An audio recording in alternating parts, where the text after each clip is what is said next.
Yo, we are back on the 7 Deadly Sins Grand Cross, and the update is out. Finally, we get to know how the Estarossa is looking and how the Gowther is looking. I am slightly late because I was outside, but we are so we're just gonna get into it.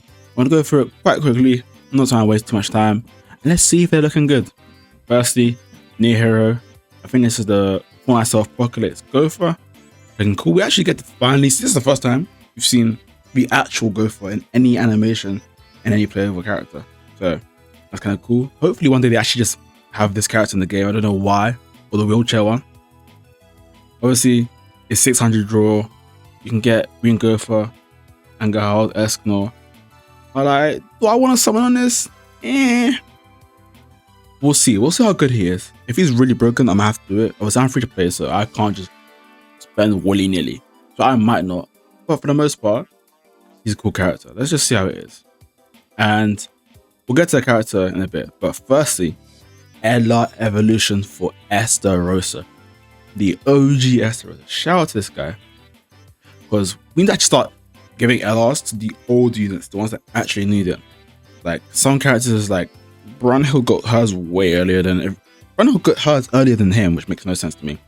But finally, we have Elite Demon Estarossa of Love. Let's go through the kit. So the red is the new stuff, the black is stuff that stays the same, alright? So now, for each demon participating in battle, basic stats increase by 6%, and the hero's ult gauge increases by 1 orb. Okay, 6% is regular, almost every festival has it, so it's cool he has it now. But this ultimate gauge one is sick.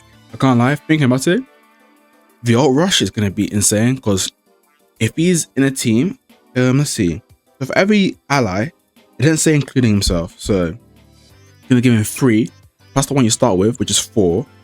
If you use ult food, that means you get 5 for the rip. So if my math is correct, wouldn't that just mean you get ult first turn if you use ult food, which would be amazing because the ultimate stops them from attacking, so it'd be kind of crazy. So if you went first, it'd be pretty sick. And then when we use ally stance skill to get debuff removed and gain ultimate immunity. Okay, it says stance skill, but this doesn't relate to Meliodas because he doesn't have stance skills. He has a stance. Unless I'm wrong, but if it just means get into a stance, that means Meliodas can now cleanse buffs, which would be sick. I don't think it means that. When a demon uses a stance skill, Dark Veil is added, which infects the target for 2 turns when landing a counter.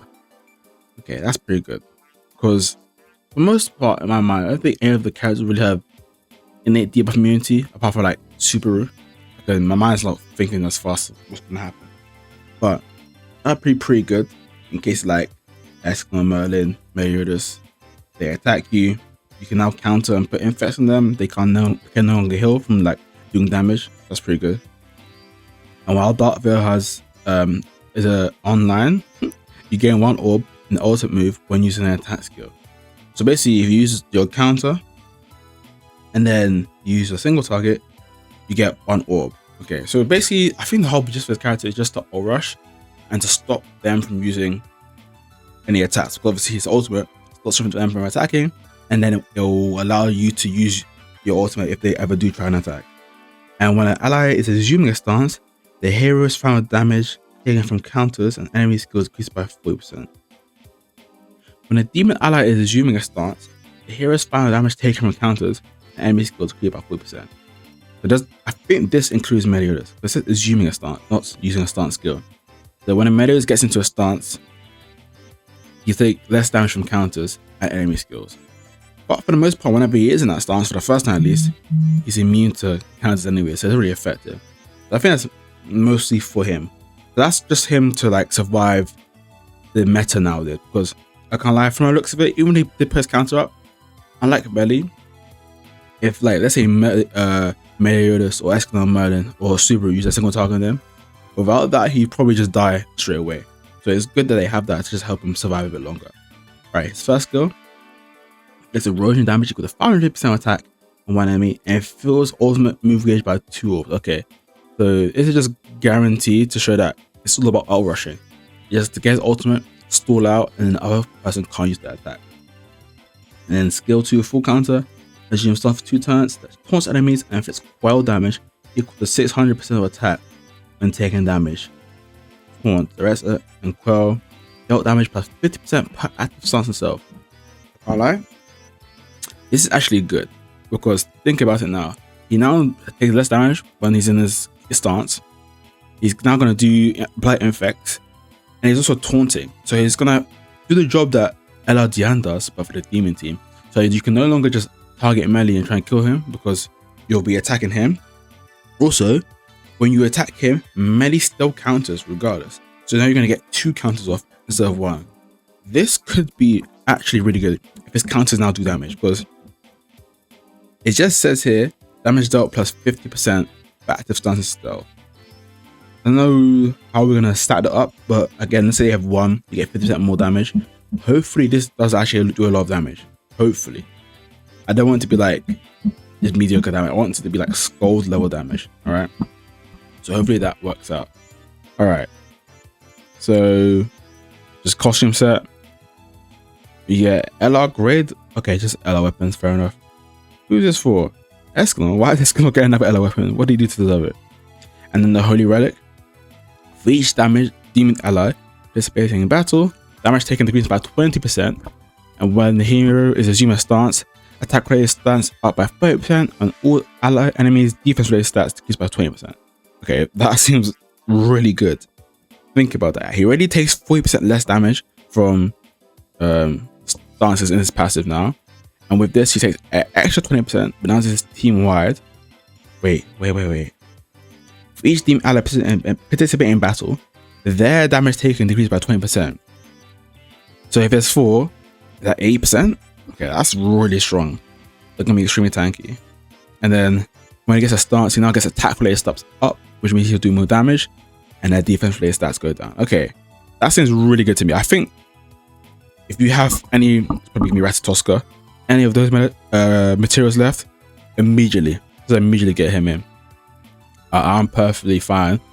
That's the first one I'm making when I'm logging on, because that seems really good. I didn't think his kit was too like overpowering, but from the looks of it, like he's gonna be extremely tanky. He's gonna taunt damage away from Meliodas while his counter still does damage, and he's gonna rush ultimate and still his ultimate. This is actually sounding extremely good. Demons could be the best team in the game with that. From the looks of it, I think the Holy Relic is like really gonna help out. From the looks of it, it's gonna help out a lot. More titles. This is cool. Again, I can't read my titles because I play JP, and guess what? I can't read Japanese, so that's fine by me. Knighthood boss. Let's revamp Knighthood boss to make it more fun, but for the most part, it seems fine. Jumping box, yes, the new jumping box. Obviously, everyone loves jumping box, so that's good.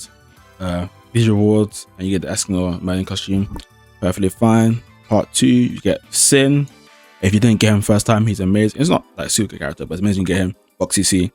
You get these chests, 3 rewards, nothing too crazy. This is simple. Legendary. Ooh. Okay, I don't know if it's a spoiler or not, bro. You get a legendary boss battle, and is it Estarossa? It is. Okay, that's sick. So we get a legendary boss battle. If you've done chapter 6.5, and it's gonna be Estarossa, and you're gonna get from last time on Roxy, you get a legendary weapon with it. So that's pretty sick. Okay, cool. And let's see, we can get the exchange shop, a ticket for the Gowther banner, which is sick. Tons more rewards. Okay, pretty good. So where is it? Does it show like what his weapon is gonna look like? Was it up here or was I blind? Let me just see. Okay, yes.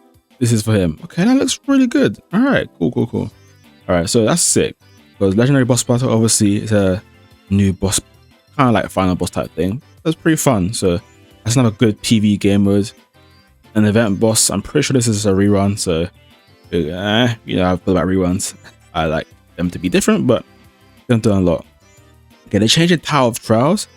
You access the event, it will now begin with 20 floors and expand by a set number of floors each week for a total of 77 floors. Okay, cool. I like that because again, I'm from back in the day when we had 100 floors of Tower of Trials, so having more is always important. Hopefully you can't hear that noise behind me because that noise is annoying. Hopefully you can't. Okay, some costumes. That's cool.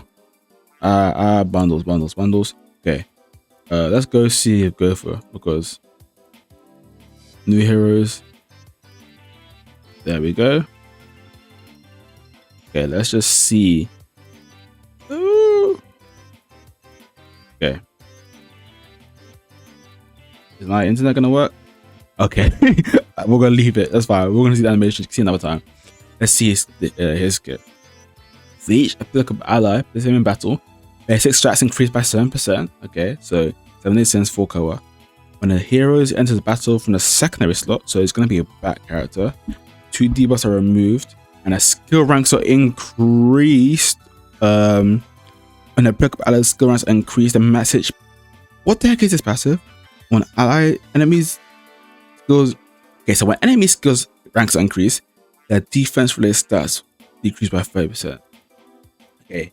Netmarble loved making Gowther broken with his rank ups ever since the first red Gowther. That is insane. 1, increases air stats. 2, it's going to be in a back unit. So instead of having External Merlin pop out the back and scare you, you now get him. You instantly get a rank up and you get max HP increase. And if they have Gowther in the back themselves, or they're using any type of rank up, their defense related stats increase by 30% for 1 turn. Wow. Okay. If it's Pierce equals to a 30% attack, and it allows the use of only rank 2 skills for 1 turn. Ooh, that's sick. Okay. This is a really good utility character. So Pierce is amazing and also stops you from losing level 1 cards. The second skill, remove debuffs and increase defense related stats, so you can reverse the passive damage, passive debuff. And then ultimate, decrease HP related stats of all enemies. And then the flood damage. Okay, cool. Pretty simple. And this banner, okay, this banner's kind of it's kind of bad, but still. What the heck? That is really, really good. Like, imagine a Sins team.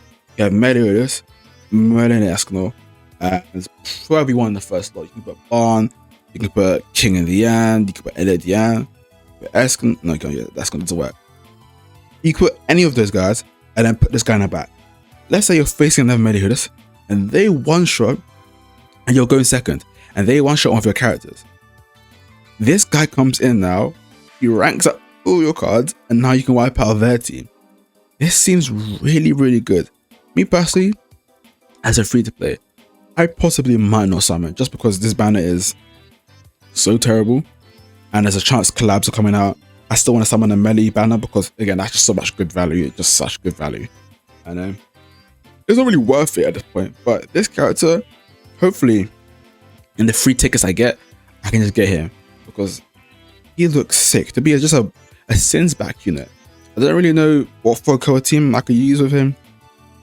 I don't really know about that. But for Sins, melee, Merlin, Eskimo, and I'm using King Dian, and then put this guy in the back.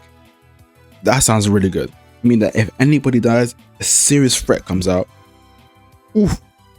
Okay, this can turn the tide of games. I'm telling you, this looks very, very good.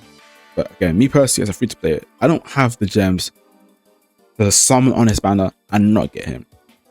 Yeah, it's 600, but I don't know. Okay, so they're gonna be after it, and then yeah, I don't think I'm gonna summon. Like, I'm gonna let's say I get a few more melees on the melee banner and I'm satisfied. I might then, but there's possibly a collab coming. But if you have the gems, summon. This guy is looking extremely good. Okay, for the most part, this update, again, it's nothing too crazy. They're adding 4 to Tower of Trials. We're getting a new legendary boss. But it's mostly these 2 characters. Estarossa, from the looks of it, lost the Holy Relic. I think the Holy Relic is going to make a lot of a difference. Lost the Holy Relic, seeming good, borderline toxic, because he's going to get his ultimate extremely fast. Let's say you're going first, even if you're going second, and you can then pop your ultimate. They can't attack, and then you can get your ultimate back again pretty quickly, because again, his skills give you ult gauge. You can just move cards. Let's say he gets his ultimate, then he can move his cards again, get another ult gauge, and then uses a single target, get more ult gauge,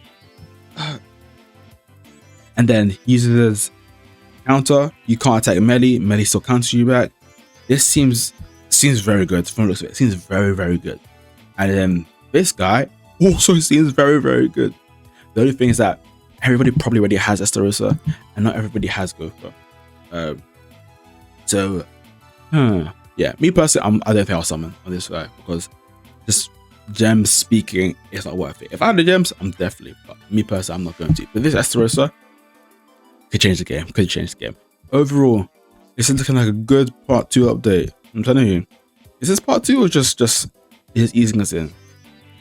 I guess I will say it's part 2, but for the most part, it's looking very good, especially this Estarossa. I'm happy with this. I can't lie, I probably wanted him to be a bit more like Scold, but for demons. But again, what do I know? Hopefully, it plays out how it's playing in my head. If not, it's kind of sad, but for the most part, it looks like a W update. That Mambo did their thing. But yeah, let me know what you think. And are you excited? And are you going to summon for this Gowther if you're free to play? Or if you're not, just let me know how you feel. Don't really care whatever you play or pay to win. I don't care. But I hope you guys enjoyed that. Have a good day. God bless you. And I'll see you next time when we're on the game with this guy. I'm making a video on this guy when it comes out. Alright, see you.